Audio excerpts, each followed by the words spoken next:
గుర్తు విపరీతంగా కనపడుతుంది.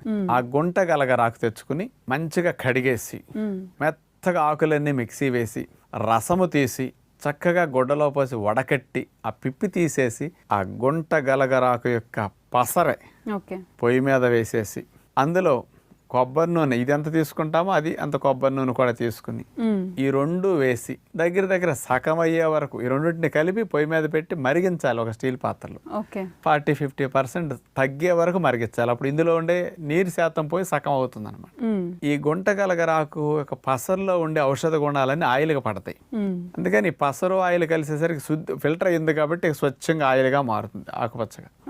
ఈ ఆయిల్ని బృంగరాజు తైలం అంటారు. హిందీలో దీన్నే కేష్రాజ్ తైలం అంటారు.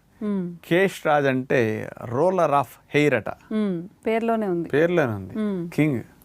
అందుకని బృంగరాజు ఏదో మహారాజులకి